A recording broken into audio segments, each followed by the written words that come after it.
오늘은 소명으로 사는 삶, 소명으로 사는 삶이라는 제목으로 말씀을 드리겠습니다. 사랑하는 성도 여러분, 여러분은 소명을 받으셨습니까?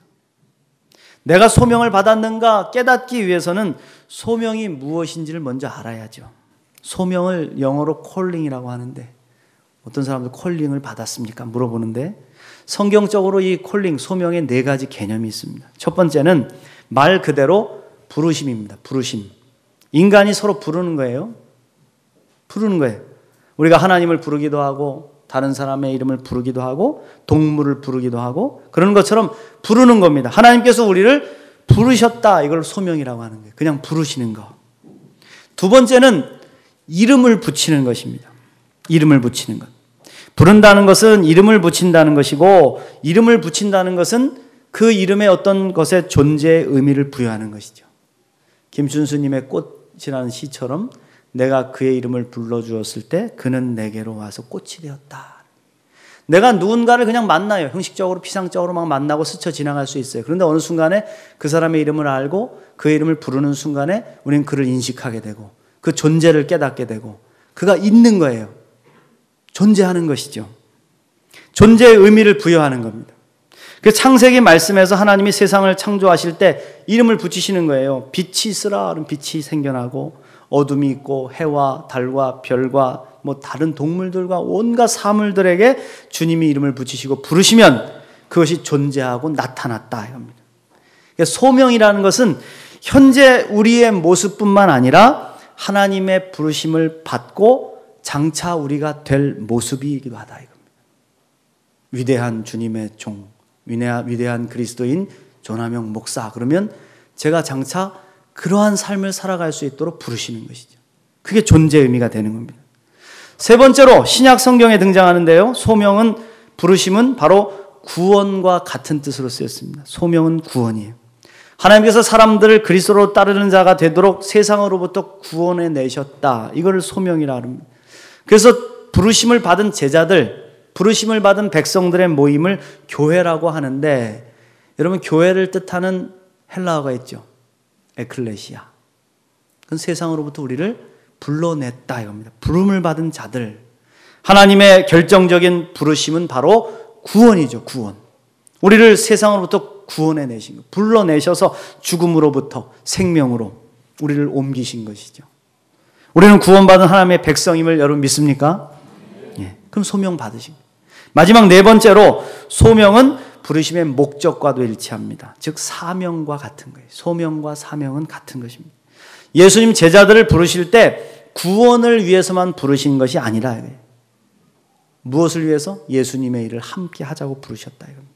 우리를 평화의 사람들로 십자가를 지고 섬기는 사람들로 복음을 전하는 사람들로 우리를 부르셨답니다. 이게 바로 소명이요 제자도라 이겁니다.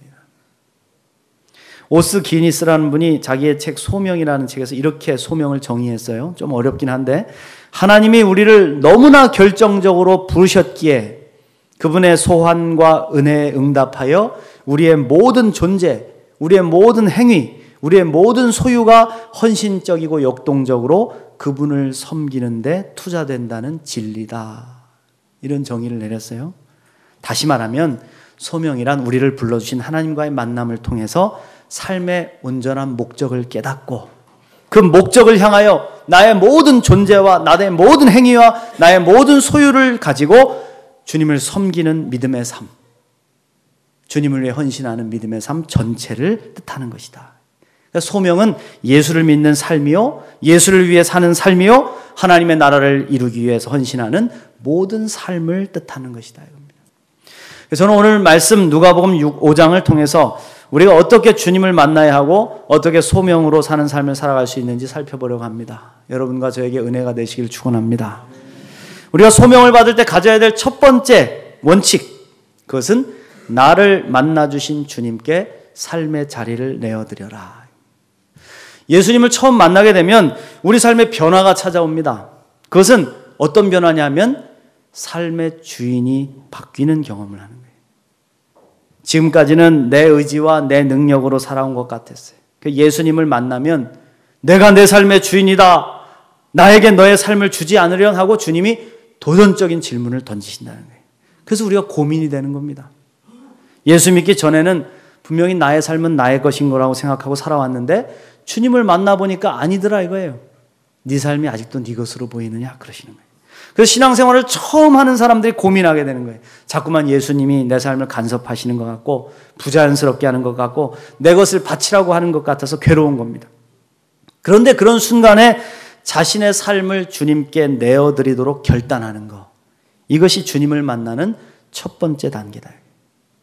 오늘 말씀에서요, 예수님은 베드로를 찾아오셨습니다.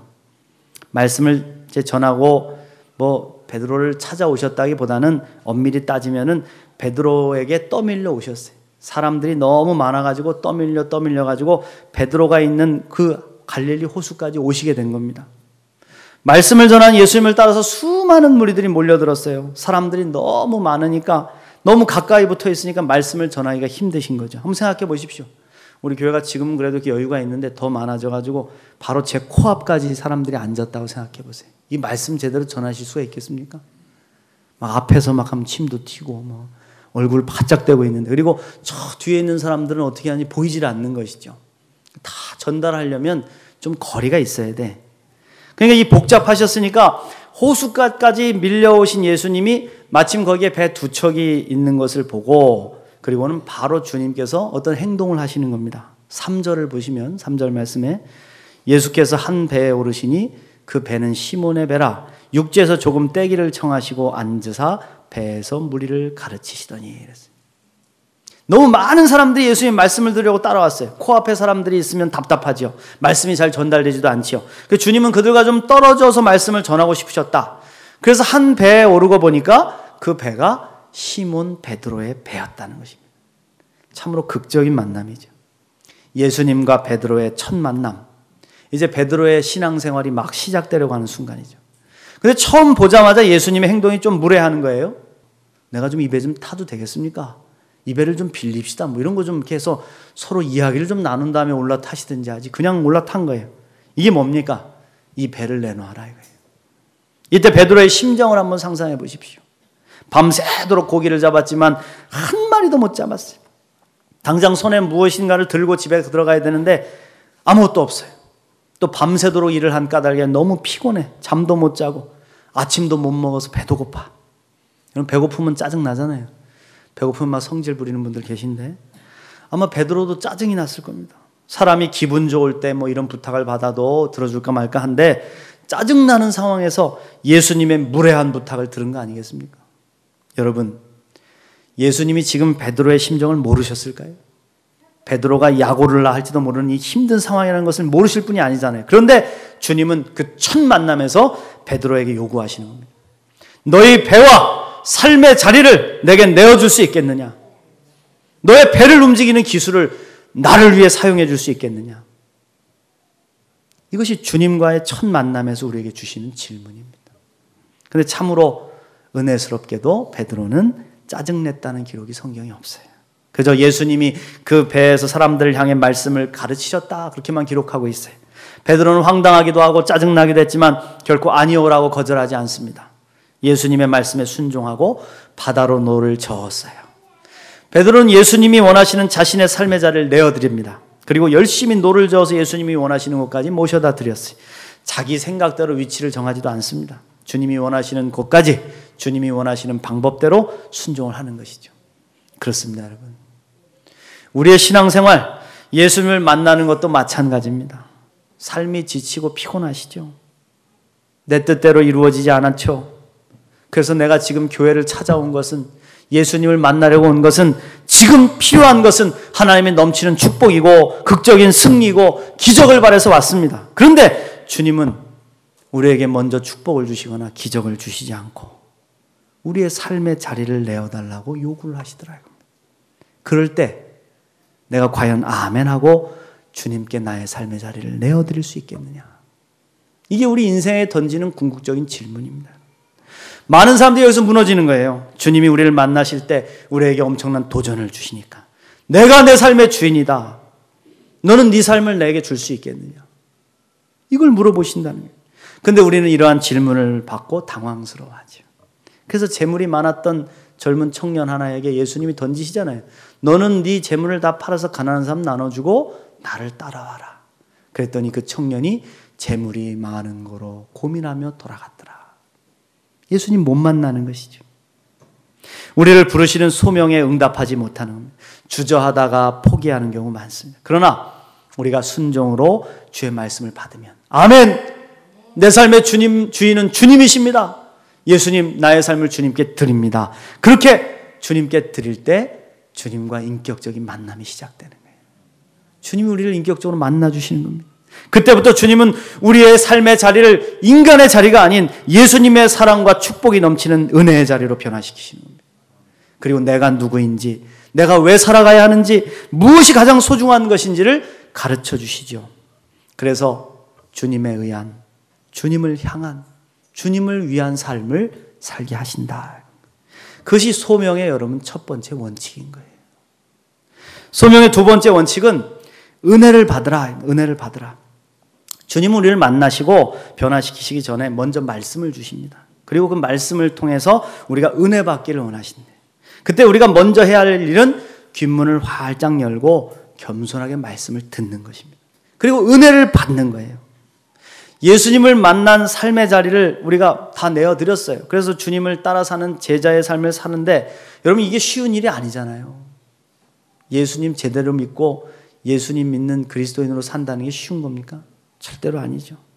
때로는 세상으로부터 소외되기도 하고 뒤처질까 봐 겁도 나기도 하고, 때로는 핍박을 받기도 하고 두렵기까지도 하죠. 그런데 은혜를 받으면 모든 것이 달라지더라, 바뀌더라 이겁니다. 예수를 처음 믿은 분들을 보면요, 신앙생활도 대충 하고 자꾸 예배도 빠지고 그래요. 믿음이 없으니까. 그러니까 믿음이 없으니까 자꾸 예배를 빠지면 빠질수록 말씀의 은혜를 받지 못하니까 은혜의 동력이 없어. 그러니까 한 3개월쯤 좀 쫓아다니는 것 같다가 어느 순간 사라져버리는 거예요. 은혜를 못 받으니까 신앙을 지속시킬 힘이 없어요. 그런데 자꾸 그것을 이겨내고 권면을 받고 또 믿음이 좋은 신앙의 멘토들을 통해서 자꾸 은혜의 자리에 들어와서 은혜를 받다 보면 변화가 일어나는 거예요. 은혜를 받으면 삶이 변하고 행동이 변하고 표정이 변합니다. 용기가 생기고 이상하게 세상이 주지 못하는 평안함이 우리 속에 찾아오는 줄 믿습니다. 그리고 세상의 방법이 아닌 하나님의 방법이 그의 삶을 돕기 시작하는 거예요. 그전엔 죽었다 깨어나도 몰라. 그의 삶에서 주님이 역사하시는 기적이 일어나는 겁니다.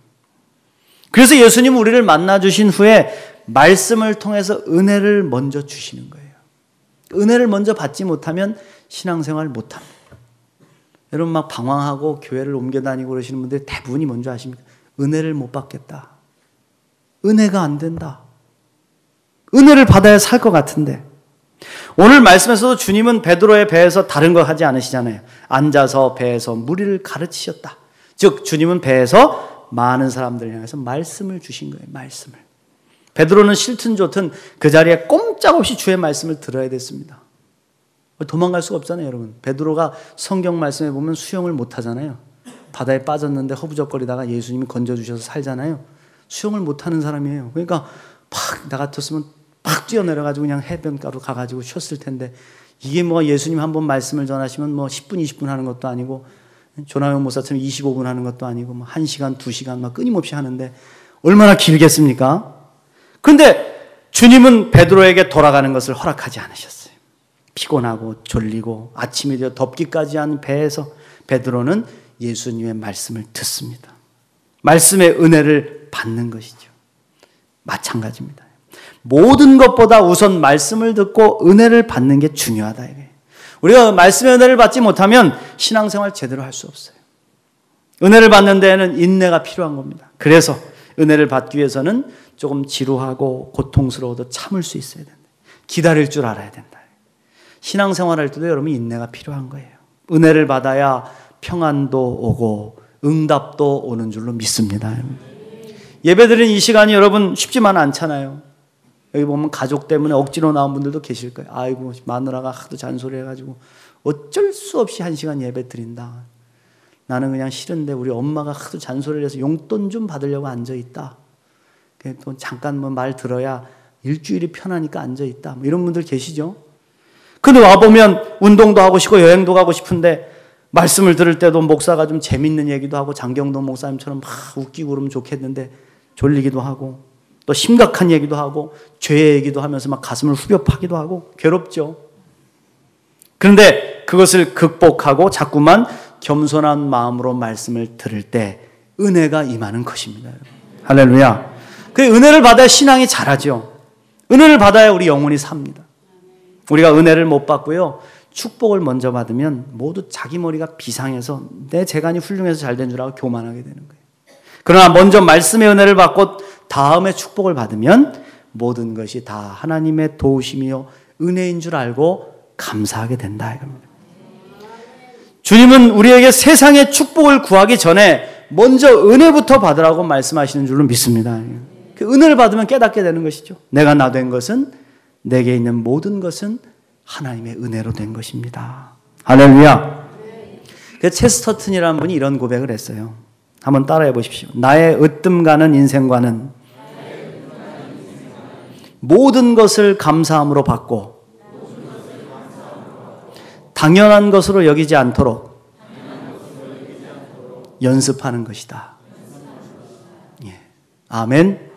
모든 것을 감사함으로 받고 당연한 것으로 여기지 않도록 매일매일 연습하는 것이 이분의 인생관이라. 여러분 그렇습니다. 은혜를 받으면 지금까지 지내온 삶이 다르게 보입니다. 하나님께서 주신 모든 것들에 감사하는 마음이 생깁니다. 사랑하는 성도 여러분, 말씀의 은혜를 사모하고 주님의 은혜를 받기 위해 예배의 자리, 말씀의 자리를 소중하게 여기시는 우리 모두가 되시길 간절히 축원합니다. 세 번째 원칙, 말씀의 은혜 받았으면 받은 대로 실천하라. 우리 주님은 우리가 말씀대로 사는가 안 사는가를 지켜보시는 분이세요. 오늘 말씀 4절에서 6절까지 이렇게 말씀하고 있습니다. 말씀을 마치시고 시몬에게 이르시되 깊은 데로 가서 그물을 내려 고기를 잡으라. 시몬이 대답하여 가로되 선생님 우리들이 밤이 새도록 수고하였을 때 잡은 것이 없지만은 말씀에 의지하여 내가 그물을 내리리다 하고 그렇게 하니 고기를 잡은 것이 심히 많아 그물이 찢어지는지라. 할렐루야. 여러분 보십시오. 하나님의 말씀을 들은 베드로가 자신의 이성적인 판단을 버리고 말씀대로 살지 않습니까? 말씀에 순종하는 것이죠. 그러자 어떤 축복이 있었습니까? 그물이 찢어질 정도로 고기가 잡혔다. 인생의 승리, 인생의 성공, 사업의 성공이죠. 고기 잡는 어부가 고기 가장 많이 잡는 것만큼 큰 축복이 어디 있습니까? 그런데 순서가 있잖아요. 먼저 은혜를 받았더니 축복도 주시더라. 주님의 은혜는 공짜가 없다는 걸 믿으시길 축원합니다. 근데 중요한 원칙이 있다. 축복을 받는 제일 원칙은 받은 은혜의 말씀을 순종하고 실천하라. 말씀에 순종하고 실천하라. 베드로는 지금까지 갈릴리 바다에서 밤새 고기를 잡았습니다. 밤새 잡았지만 허탕이었습니다. 그리고 자기가 가지고 있는 고기 잡는 지식으로는 결코 낮 시간에는 고기가 안 잡혀. 깊은 곳은 더 안 잡혀. 근데 주님은 베드로에게 거꾸로 얘기해. 깊은 곳으로 가서 고기를 잡아라. 베드로의 지식과 경험과는 정반대되는 말씀이었다. 자, 갈등이 생기죠. 말씀에 순종할 것이냐, 불순종할 것이냐. 불순종하고 축복도 안 받으면 그만이지만 순종하고 축복을 받을 것이냐 고민이죠. 예수님의 만남에는 이러한 순종을 요구하실 때가 있다 이겁니다.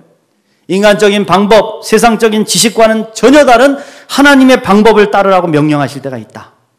베드로는 주님이 지켜보시는 가운데 말씀대로 순종했습니다. 그랬더니 그물이 찢어질 정도로 고기가 잡힌 줄 믿습니다. 여러분 축복은 바로 그런 것이죠. 세상의 방법, 세상의 지식, 세상의 능력, 내가 가지고 있는 힘으로 받는 것은 축복이 아닙니다, 여러분. 그거는 그냥 내 노력의 대가예요. 여러분들이 가지고 있는 능력으로 열심히 일해가지고 내가 돈도 벌고 뭐 했다. 그건 내 능력으로 내 노력의 대가를 받은 거예요. 그러나 축복은 내 의지와는 상관없습니다. 내 능력과는 상관없이 하나님께서 부어주시는 은혜다 이겁니다. 여러분 믿습니까? 그게 축복이죠. 예수님 우리에게 말씀을 주셔줍니다. 그리고 그 말씀을 통해 은혜를 받게 하십니다. 그런 후에 주님은 반드시 우리가 말씀대로 순종하고 살아가는지를 지켜보신다. 우리가 말씀대로 살아가려고 노력하는가, 그 말씀에 순종하기 위해서 세상의 지식이 아닌 하나님을 향한 믿음을 사용하는가, 이걸 지켜보신다는 겁니다. 저는 오늘 한국교회의 문제가 바로 여기에 있다고 봅니다. 예수님의 말씀에 은혜는 많이 받아요. 말씀은 너무 많이 떠다니고 은혜스러운 말씀이 얼마나 많습니까? 그래서 은혜 받았다고 많이 하는 것 같아요. 그주그주 막 은혜로 살아. 그런데 말씀대로는 살지 않더라. 그리스도인인데 그리스도를 닮지 않았다. 그래서 우리가 비판을 받는 거 아니겠습니까?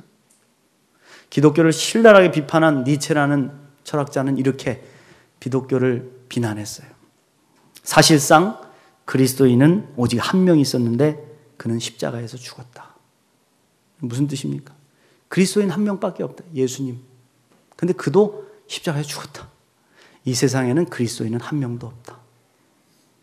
사랑하는 성도 여러분, 하나님의 말씀의 은혜를 받았으면 그 말씀을 실천하며 살아가는 저와 여러분 되시길 축원합니다. 말씀대로 살기에 노력하십시오. 훈련하십시오. 말씀을 부여잡고 세상과도 한번 싸워보십시오. 내 의지가 아닌 하나님의 의지대로 하나님께서 부어주시는 은혜로 살겠다고 다짐해 보십시오. 그럴 때 하나님은 우리에게 상상도 하지 못할 축복을 부어주실 줄로 믿습니다. 마지막으로 받은 축복을 나누어 주고 주님의 제자가 되라. 오늘 말씀 7절 이후를 보면 이렇게 돼 있어요. 이에 다른 배에 있는 동무들에게 손짓하여 와서 도와달라 하니 저희가 와서 두 배의 채움에 잠기게 되었더라. 베드로는 지금 말씀대로 살아서 엄청난 축복을 받았습니다. 그 후에도 주님은 그 자리를 떠나지 아니하시고 여전히 베드로를 지켜보고 계세요. 이게 무슨 뜻입니까?